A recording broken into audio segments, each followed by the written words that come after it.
Bien le bonjour. J'espère que vous allez bien, j'espère que vous êtes aussi hypés que moi pour parler lecture estivale. Oh, écoute, voilà, café latte glacé. Celle-là, je suis toujours en train de remercier la moi de ce matin qui a fait un café et qui l'a mis au frigo. Histoire qu'à 13h30, il soit juste parfait. Voilà, c'est tout, c'est comme ça. Ah, que voulez-vous? Petite tape sur l'épaule. Oui, rien que ça. J'ai sorti la petite coiffure de 1, cheveux sales, 2, il fait chaud. Voilà, et je crois que j'aime bien. Ça fait très longtemps que j'ai pas fait ce genre de coiffure. Je les faisais très souvent il y a 5-6 ans en arrière. Et j'ai arrêté, et en fait, j'ai retrouvé ces petits bandanas là, que j'avais au fond d'un tiroir, que si vous faites partie des millennials, tout comme moi, ça vous rappelle beaucoup de souvenirs. Bref, je papote, mais si vous débarquez complètement sur la chaîne, parce que souvent c'est les vidéos qui font les plus de vues. Donc souvent c'est les vidéos peut-être avec lesquelles les gens me découvrent. Donc hey, bienvenue, moi je m'appelle Margot. Aujourd'hui j'ai la voix un peu pétée, parce que ça fait 2 semaines que je me coltine conneries médicales sur conneries médicales, mais ça va mieux. Ça fait 15 ans cette année, waouh, ouais, on y est cette fois les gens. On arrive là. Mois de juin, c'est les 15 ans de la chaîne. J'ai toujours rien prévu. Et je fais des vidéos qui parlent de livres depuis donc toutes ces années. À côté, dans ma vie pro, je suis libraire de formation.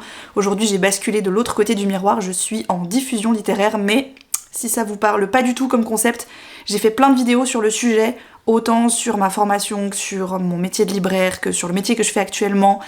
Je vous mets tout ça dans la barre d'infos, il y a une playlist entière qui est dédiée si jamais vous vous posez des questions. Je fais partie des lectrices qu'on appelle saisonnières, c'est-à-dire que je lis en fonction des saisons. Bien souvent quand j'acquiers des livres, je les classe ensuite dans des catégories saisonnières.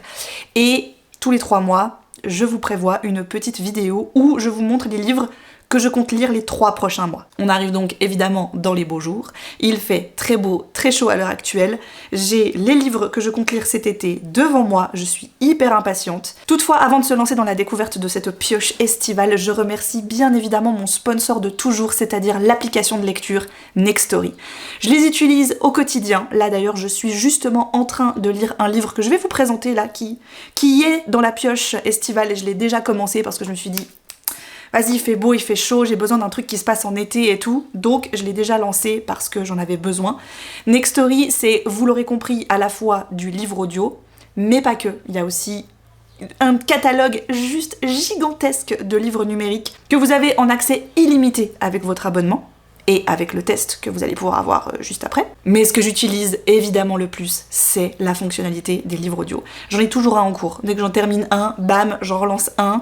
J'ai 15 heures d'écoute par mois, mais écoute, dans les 30 jours, mes 15 heures, elles sont rendues, quoi. Voilà, quand ça s'arrête, ben j'attends un petit peu quelques jours que ça se réactive pour pouvoir continuer ma lecture en cours. Mine de rien, grâce à Nextory, je lis plus de livres à l'année. Moi, j'ai pu faire le constat entre mes lectures 2024 et mes lectures 2025, bah il y avait vraiment une hausse de livres audio qui était c'est considérable, voilà. On va pas jeter ça à la poubelle quand même, voilà, ça fait environ une 12aine de livres supplémentaires par année, ce qui est pas dégueu, voilà. Des fois je mixe les formats, donc j'aime bien commencer un format papier ou un format numérique et bam, je bascule en audio, en vadrouille, dans ma voiture, au bureau, ou alors quand je vais faire une course ou que sais-je, bah j'ai mon appli qui est sur mon téléphone. Et quand je suis ici et que je suis en train de boutiquer à la maison, je mets plutôt Nextory sur ma tablette, il y a mon compte sur les deux, ça se synchronise, ça me reprend exactement là où j'en étais depuis le téléphone sur la tablette, ce qui fait que je suis jamais perdue, je recommence toujours là où j'en étais restée. Et franchement, il y a un truc un petit peu nostalgique du fait de se faire raconter une histoire. Et si, de votre côté, vous avez envie de tester également, peut-être que c'est l'occasion, vous allez être beaucoup dehors, beaucoup en vadrouille ou que sais-je, et vous avez peut-être envie d'avoir quelque chose dans les oreilles. Pourquoi pas tenter à nouveau le livre audio. Avec le code que je vous laisse, il est en lien cliquable en barre d'infos, vous avez 60 jours pour tester l'application gratuitement. Je suis toujours très reconnaissante que Nextory me laisse 60 jours pour vous faire tester l'appli, parce qu'avec ça, j'ai vraiment l'impression que vous rentabilisez votre test à 100%, parce que vous allez avoir 15 heures de crédit audio les 30 premiers jours de votre test, et de nouveau 15 heures de crédit audio pour les 30 jours prochains. Merci beaucoup à eux encore et toujours de me soutenir et de me faire confiance et de vous permettre de tester cette super appli. Comme on est sur une pioche de lecture et donc je vais présenter des livres que je n'ai pas encore lus, si je découvre qu'ils sont disponibles, qu'importe le format sur Nextory, je vous l'indiquerai directement à l'écran. Comme ça, si vous avez envie d'aller essayer, tester, écouter, faites-vous plaisir. 1, 2, 3, 4 catégories, je pense qu'on a plutôt fantasy, fantastique, peut-être contemporain plus ou moins, romance et plutôt thriller. J'étais à Annecy avec mes copines au début du mois de mai Et évidemment, comme l'année dernière, on s'est arrêté à la librairie 9e quai Romance. Et j'en ai profité, je suis repartie avec le 3e tome de Assistant to the Villain, Accomplice to the Villain. Celui-ci, cette fois, je le fais en lecture commune avec mon amie Alicia, qui m'a déjà pas attendu pour le tome 2 alors que c'était prévu, donc je vous en dis pas plus vu que c'est un tome 3, mais il est dans ma pioche pour cet été.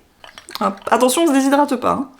Celui-ci, je l'avais trouvé à Emmaüs, je vous l'ai présenté quand je l'ai acheté, c'est l'espace d'un an, le premier tome de la série SF de Becky Chambers. J'ai adoré Histoire de moine et de robots. J'en ai fait tout un pataquès, voilà. Je sais pas trop si je vais aimer celui-ci, on m'a quand même beaucoup encouragée, on m'a dit que ça pourrait clairement être ma came, que visiblement Becky Chambers c'était quand même un petit peu le genre de plume et probablement le genre de SF que je peux aimer. Là je vous fais confiance, je me dis ça m'a pas coûté grand chose que de le prendre à Emmaüs quand il était là, on verra bien ce que ça donne. Ce que je vais, je pense, bien aimer ici, c'est le côté un peu found family, donc famille que tu te recrées ailleurs. La Rosemary a fui la sienne, elle va arriver sur un vaisseau qui est le Voyageur, qui est un vaisseau qui creuse des tunnels dans l'espace, et elle va y être engagée comme greffière. Donc là-bas, elle va rencontrer plein de gens et de personnages assez divers et variés, et aventure, il va y avoir très certainement, vu qu'il y a 4 volumes. Voilà. J'ai hésité parce que je l'ai acheté et j'ai pas vu que des bons avis, c'est Lune froide sur Babylone de Michael McDowell. Je suis tout à coup un peu en demi-teinte avec cet auteur parce que j'ai adoré Blackwater, la série en 6 volumes qui est parue maintenant il y a quelques années. Il sortait vraiment presque un par semaine à un moment donné là, durant l'été. J'ai beaucoup aimé Cathy, un de ses one-shots, et par contre j'ai détesté, c'était comment il s'appelait ? Les Aiguilles d'Or, où j'ai abandonné carrément parce qu'en fait j'avais aucun intérêt pour l'histoire. Là, j'ai peut-être un petit peu plus d'espoir déjà parce que ça se passe dans des années un peu plus récentes. On n'est plus vraiment au début du 20e, fin du 19e comme il a l'habitude. On est dans les années 80, Floride, c'est l'été, chaleur, pom-pom girl, serpent venimeux et mort brutale. Que voulez-vous de plus ? Voilà. Mais c'est vrai que j'ai pas vu que des très bons avis, bien au contraire. D'ailleurs de personnes qui, en général, ont un peu les mêmes goûts que moi, donc... Voilà, j'ai un petit peu des doutes, mais on va donc y trouver la famille Larkin qui est visiblement un peu maudite vu que le sort s'acharne un petit peu sur eux et on va suivre les péripéties de leur famille. Et je sais ça fait pas tout mais quand même les couves de chez Monsieur Toussaint Louverture elles sont cool. Celui-ci je pense que j'avais très longtemps hésité à le mettre en sélection plutôt automnale mais j'en arrive à un stade de ma pioche où je vous l'ai dit, je suis très contente, j'ai réussi à bien baisser et donc je mets des fois un peu plus rapidement des livres dans mes pioches de lecture saisonnière pour les lire un peu plus vite dans l'année plutôt que d'attendre presque un an après achat de les lire. C'est le cas pour Nettle and Bone de T. Kingfisher. J'entends beaucoup parler de cette autrice. J'ai très envie de le lire, j'attendais son passage en poche. C'est fait, je l'ai acheté en début d'année. Comment tuer un prince ? Moi je dis oui. Mara va assister au tragique destin de ses 2 plus grandes sœurs. La première a épousé le prince Vorling et elle est décédée. Là, c'est la deuxième qui se marie avec lui. Et donc, évidemment, elle a un petit peu peur pour sa sœur. Et quand elle va découvrir que le prince, en effet, a l'air d'être un cas assez tyrannique, elle décide de mettre tout en œuvre pour le stopper et surtout sauver sa sœur. Pour mener à bien son plan, elle devra recruter une sorcière capable de parler aux morts et sa poule possédée par un démon. Moi je dis, quand il y a des poules zombies ou des poules possédées par des démons, ça peut pas être mauvais. Généralement, c'est plutôt gage de qualité. Un honorable chevalier en disgrâce et une fée marraine particulièrement douée pour les malédictions. Mais oui, mais moi je dis oui pour ce genre de choses. Voilà, allez. En numérique, je me les mets toujours sur des petits post-it sur les livres pour pas les oublier parce que dans ma liseuse, pour moi c'est comme si les livres n'existaient pas en fait, alors que je les ai, techniquement.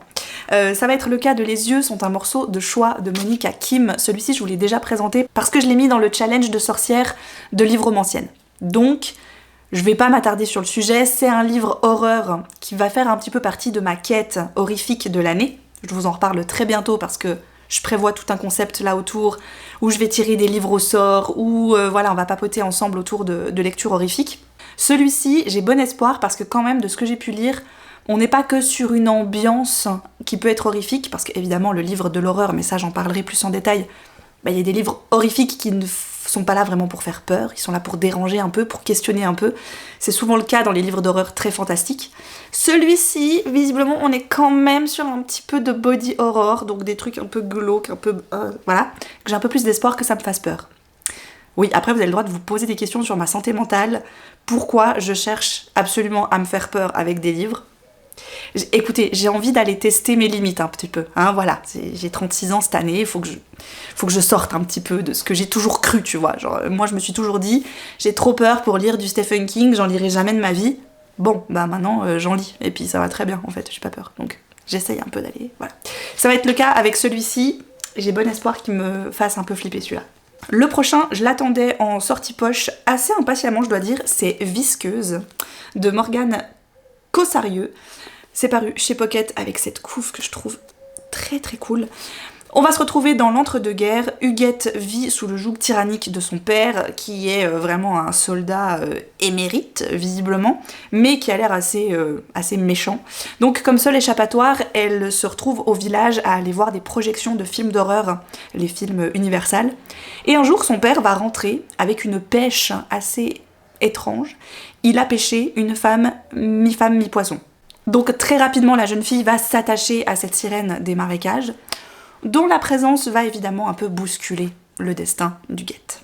Et le dernier de cette sélection, franchement, je sais pas du tout quoi en penser. Je l'ai vraiment pris parce que, de 1, je trouve la couve poche absolument génialissime, et de 2, il m'a fallu, je pense, 3 lignes du résumé pour me dire « Bon allez, pourquoi pas ?»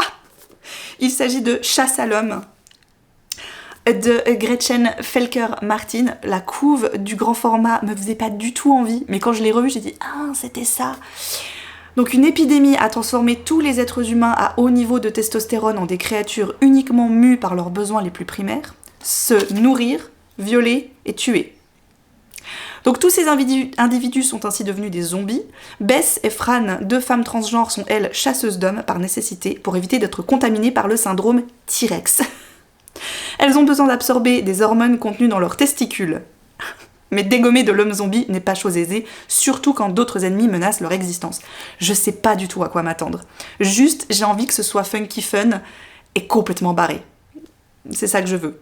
Voilà, je veux pas que ça se prenne au sérieux, je veux que ça aille dans tous les sens. Je veux que ce soit tiré par les cheveux, que ce soit... voilà. Pouf. Prochaine catégorie, plutôt tout ce qui est un peu contemporain. Il y en a, ils flirtent avec le thriller, j'imagine, hein, dont les 3 premiers. On a évidemment le fameux Le Dieu des Bois de Liz Moore que j'ai acheté... quand ? Ce printemps. Donc je l'ai pris, ça se passe dans un camp de vacances assez émérite qui est tenu depuis des années par la même famille, et l'une des jeunes filles de la famille va un jour disparaître. On est dans les années 80, enfin tu vois, un peu cette ambiance lourde, un peu Summerween, tu vois, moi je cherche un petit peu ça. Je veux pas forcément un slasher, mais je veux un truc un peu inexpliqué, je veux une ambiance hyper lourde, avec des gens qui disparaissent, etc. J'ai bon espoir que ce soit le cas. On a ensuite Du Côté Sauvage de Tiffany McDaniel. Et oui, il me faut bien un Tiffany McDaniel tous les étés, maintenant. Non, je plaisante, mais en gros, Betty, je l'ai fait pendant un été. L'été où tout a fondu, mais je l'ai fait l'été dernier. Donc voilà, j'attendais l'apparition en poche de Du Côté Sauvage. Je l'ai pris dès qu'il est sorti. Là, c'est une histoire de sœurs jumelles, dont l'une va évidemment plus protéger l'autre. L'autre est un peu plus timide, comme j'ai compris. Et un beau jour... elles vont tomber sur des cadavres de femmes, je pense, qui remontent à la surface d'une rivière. Et là, ça va commencer à brasser un petit peu des histoires qu'il n'aurait pas fallu brasser, j'imagine. Voilà. Toujours des jolis bébés, hein, Tiffany McDaniel. Voilà. L'été où tout a fondu, j'avais bien aimé, mais j'ai quand même vraiment beaucoup plus aimé Betty, donc où est-ce qu'il va se situer, je ne sais pas. Celui-ci, je lui fais confiance parce que ma mère l'a lu, l'a beaucoup aimé. C'est un Marie Vareille, il s'agit de Désenchanté. Tout le monde me parle de sa nouveauté, c'est Solange quelque chose. Et moi, les Marie Vareille, je les prendrai en poche. Hein. Enfin, je vais pas... voilà. Je l'ai dans ma liste d'envie, je finirai par le prendre parce que tout le monde m'en parle en bien. Mais je vais attendre un peu. Déjà, je vais lire celui-ci. Une jeune fille a disparu et 20 ans plus tard même, on en parle encore. Et là, notre héroïne va revenir sur le lieu du drame et se remémorer un petit peu ses étés des années 90 avec les slows, l'odeur de la piscine, tout ça. Je pense que là, je recherche aussi une ambiance, pas que un côté enquête. Voilà, elle sait assez bien faire ça, de ce que j'ai lu Marie Vareille, donc je suis curieuse. J'avais adoré La Dernière Allumette, donc j'ai envie de lui faire de nouveau confiance. Et je me rends compte depuis le début que je fais un tas à côté alors que le coffre est juste là. Parce que oui, j'ai un coffre de lecture dans lequel je mets tous les livres que je compte lire. Peut-être que je le remplisse. On va faire ça. On continue après avec mon petit... Ah, le petit bonbon de l'été là. Je l'ai sur ma liseuse, c'est un Elin Hilderbrand. C'est toujours celui qui est sorti l'année dernière, parce que j'arrive pas à me mettre à jour. Donc à moins que j'en lise 2 cette année, celui qui sortira cette année et celui de l'année passée, je ne sais pas.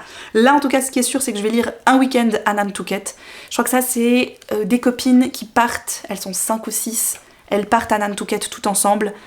Et il va leur arriver des trucs, et elles vont se raconter des choses, et il y aura évidemment des secrets, je pense, qui vont un peu ressurgir.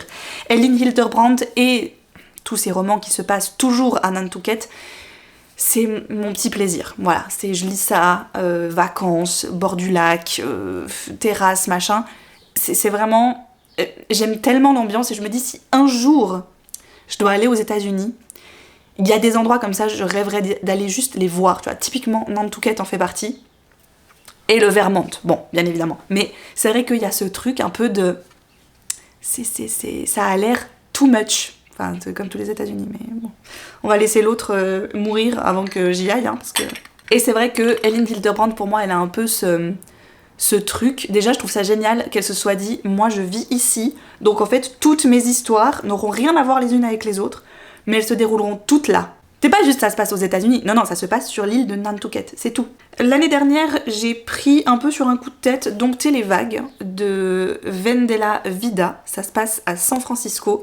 On va rencontrer une bande de copines qui, un matin, se baladent sur la plage. Enfin, je dis sur la plage parce qu'il y a une plage, mais c'est peut-être pas le cas. Un homme à bord d'une voiture va s'arrêter, va leur demander quelque chose. L'une va répondre, et sauf que l'autre va comprendre autre chose et va être choquée de la situation. Qui dit vrai? Celle qui dit que l'homme a juste demandé l'heure, ou celle qui dit qu'il y a eu quelque chose de choquant qui s'est passé. Donc là, ça commence à mettre un peu d'attention dans le groupe de copines. Celle qui dit avoir juste donné l'heure au monsieur se fait gentiment éjecter du groupe.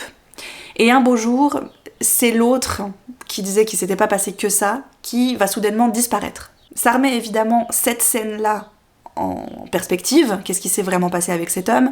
Est-ce qu'il y a juste eu une question de « je te donne l'heure » ou pas? Je sais pas, puis cette couve avec cette plage, ça m'a donné envie, d'où le fait qu'il soit dans ma pioche. Là, il y en a 2 que je dois rattraper justement, hein, un petit peu comme toujours, les Taylor Jenkins Reid. Je les prends toujours en poche, déjà parce que j'aime bien, ils sont cool, j'aime bien leur nouveau look qu'ils leur ont donné.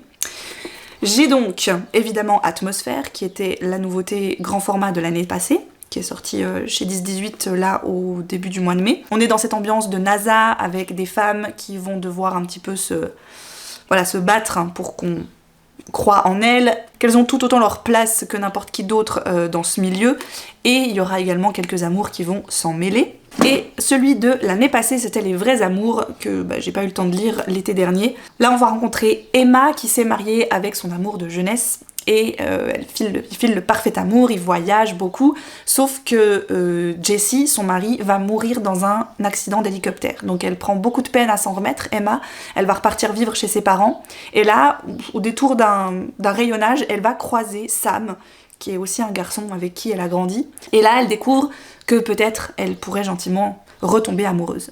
Sauf que, un beau jour, elle découvre que Jessie, en réalité, elle n'est pas morte dans cet accident d'hélicoptère. Je passe à la romance, j'en ai pas beaucoup, j'en ai 4 dont 3 en papier. On a les tragédies romantiques d'un drama king de Harry Trevelyan, que je n'étais pas très sûre de lire, et il me semble que les éditions Gallimard me l'ont envoyé un petit peu comme ça. Je sais plus si je l'avais demandé ou pas en SP. Mais bon bref, dans tous les cas, merci beaucoup. Je le lis, pourquoi? Parce que Marion m'en a énormément parlé, vraiment beaucoup. Donc je lui fais confiance. On est sur une version adolescente et très gaie de Bridget Jones, une comédie romantique 5 étoiles qui va droit au cœur. Et puis franchement ça dit pour les fans de Georgia Nicholson, j'adorais Georgia Nicholson, et de Heartstopper. Bon, j'étais juste plus le public pour Heartstopper, mais j'ai envie de me laisser un peu transporter par des amours d'ado. En numérique, j'ai le tome 2 de la série Ex-Hex. J'ai lu le premier tome il y a de ça un petit moment déjà, et j'avais vraiment bien aimé, de Erin Sterling. Et là, je vais lire donc le tome 2 qui s'appelle Un baiser maudit. Je crois que dans le premier, on découvrait une des des femmes de la famille. Là, on va découvrir sa cousine, je crois. Je les lis pas du tout dans l'ordre et honnêtement, je pense qu'après celui-ci, je vais peut-être pas forcément continuer la série. C'est ce qui se passe à Dream Arbor... Non, comment c'est Dream Arbor? C'est... je sais plus. Dream Arbor Series, oui c'est ça. Et donc le tome 2, c'est le Cinnamon Bun Bookstore. Ça se passe, je crois, quand même en plein été. C'est pour ça qu'on m'avait dit, c'est le tome 2, mais gaffe-toi, il est en plein été, pas en plein automne. Mais c'est vrai que moi tu me mets Cinnamon Bun Bookstore avec des feuilles et tout, bah... On m'a dit de plutôt le lire en été, je le lis en été. Donc j'ai déjà lu le tome 1, j'ai lu le tome 3. Du coup je sais le couple de celui-là, mais bon on s'en fiche un peu, parce que quand on commence ce genre de livre, on sait déjà qu'ils vont finir ensemble. On veut juste savoir comment. Voilà, donc moi c'est tout ce que je veux savoir. Écoutez, moi j'avais lu le Pumpkin Spice Café, j'avais trouvé ça assez rigolo et plutôt facile à lire. Je lui en demande pas vraiment plus. En plus c'est de l'anglais. Je vais pas chercher à avoir un niveau tu vois. Et la dernière romance, un petit peu magique aussi, c'est le A Witch's Guide to Fake Dating a Demon. Je l'avais acheté à Annecy l'année passée, celui-là. Je l'ai toujours pas lu. Voilà. Donc cette fois, je m'y mets. Elle croit qu'elle va ensorceler un paquet de farine parce qu'il lui en manque, et donc elle aimerait bien en faire apparaître. Manque de bol, elle se gourre, et en fait, elle invoque un démon. Voilà, va expliquer ça maintenant à ta grand-mère ou ta tante, je sais plus qui, qu'en fait, plutôt que de faire apparaître un paquet de farine, t'as fait apparaître un démon. Ah, c'est un petit peu embêtant quand même. Il paraît que c'est très drôle, la libraire, en tout cas quand je l'ai acheté l'année passée, elle m'a dit qu'elle avait adoré, donc... Allez, on poursuit cette fois avec LA a Trailer.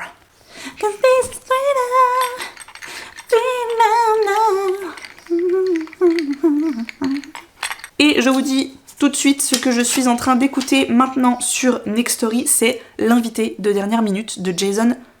J'ai écrit vraiment comme une merde. Reloulac? Non, Recoulac. Je sais plus, bref, de Jason.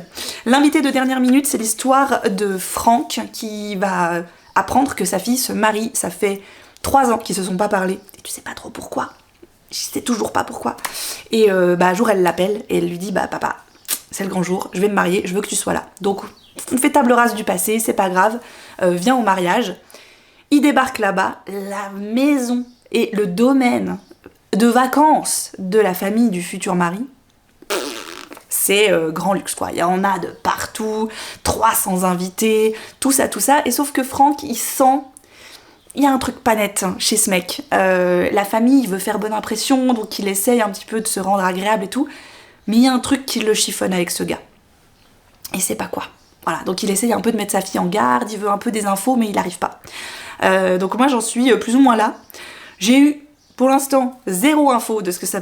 je sais pas du tout vers quoi on va, je sais pas c'est qui l'invité de dernière minute, aucune idée.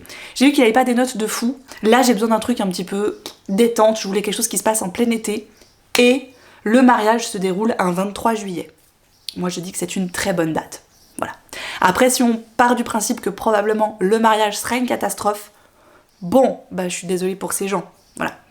Le 23 juillet c'est peut-être pas toujours la date pour tout le monde. C'est peut-être juste pour moi, parce que c'est mon anniversaire.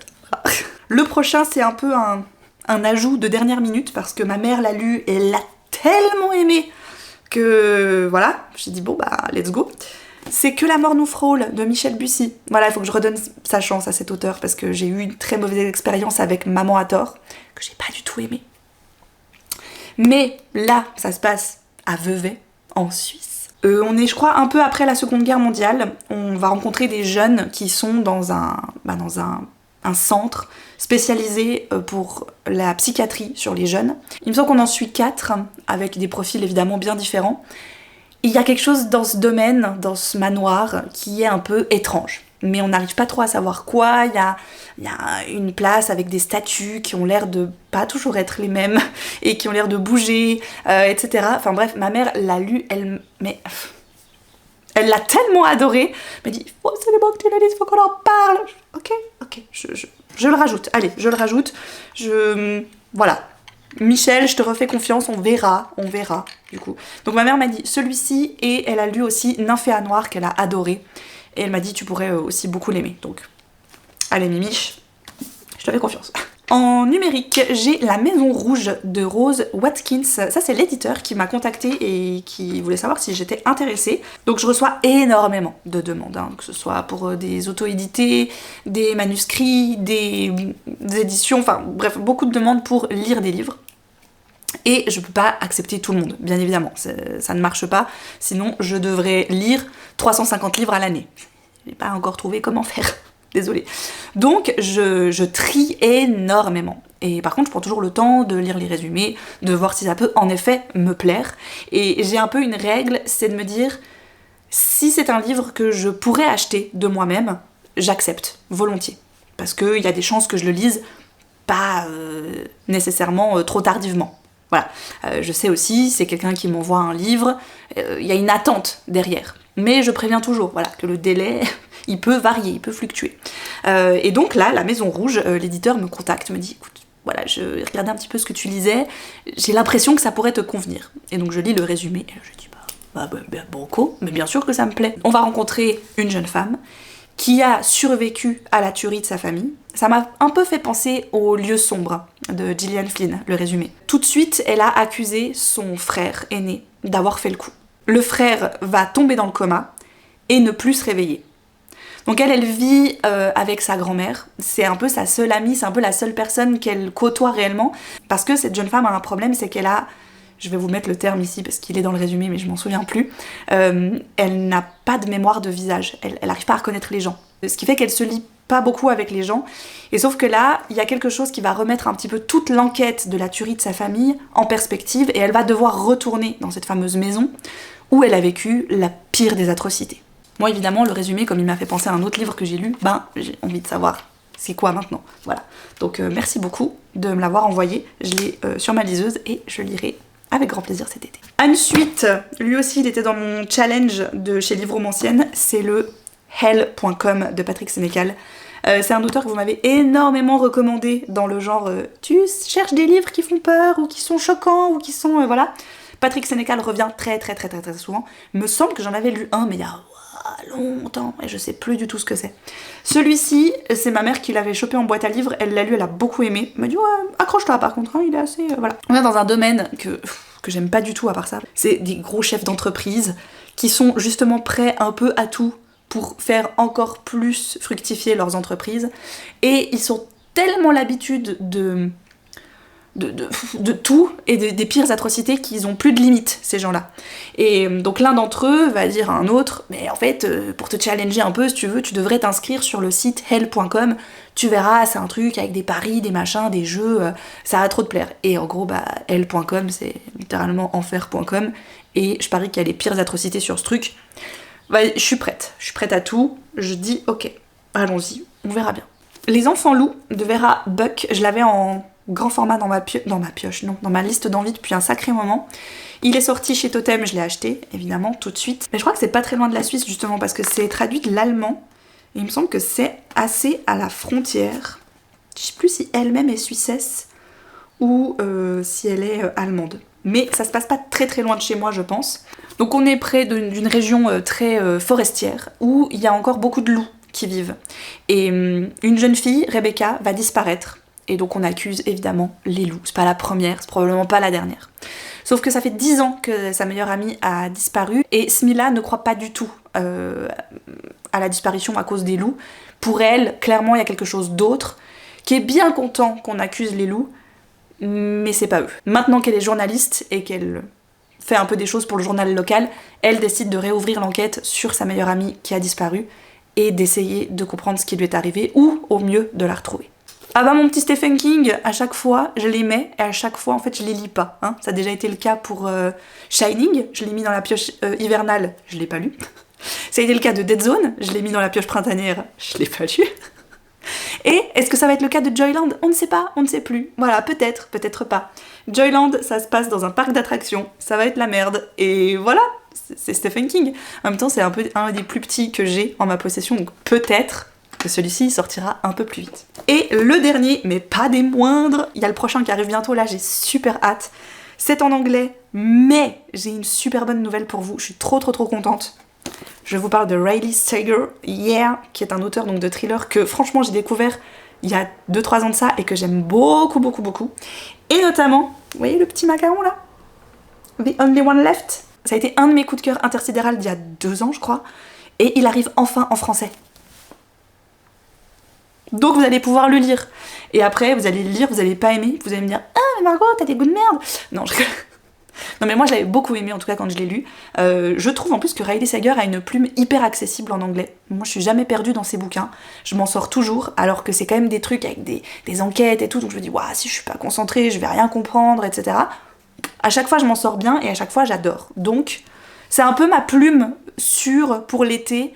Mon petit thriller estival, tu vois, c'est Riley Sager. Là, Middle of the Night, c'est le genre d'ambiance que j'aime bien. Tu sais, jardin de banlieue, 2 gamins qui font du camping, et pendant la nuit, il y en a un qui va disparaître. Et des années plus tard, évidemment, le cas se réouvre, on veut savoir ce qui s'est passé, le gamin qui a été témoin de ça va devoir peut-être un petit peu remettre en question ce qu'il a vu cette nuit-là. Bref, moi, je suis fan. Je vous ai tout présenté. J'ai plus de voix. Enfin, un peu moins qu'au début, mais ça va. Je vais justement aller me poser au soleil et bouquiner un peu. Soit programme absolument idéal. Je vais tâcher de vous mettre tout ça quelque part en barre d'infos, que vous retrouviez tous les titres. Ce sera peut-être dans un article sur Substack, il y a de fortes chances que ce soit là-bas. Ou alors, ce sera la liste telle quelle, pouf, directement dans la barre d'infos. Mais comme d'hab, je peux pas vous laisser comme ça, moi je veux savoir, vous, quels sont un peu vos livres prioritaires que vous aimeriez vraiment beaucoup lire cet été. Est-ce que vous êtes plutôt à attendre une sortie qui doit bientôt arriver, là, juste avant l'été? Ou est-ce que vous vous préparez comme as pour la rentrée littéraire?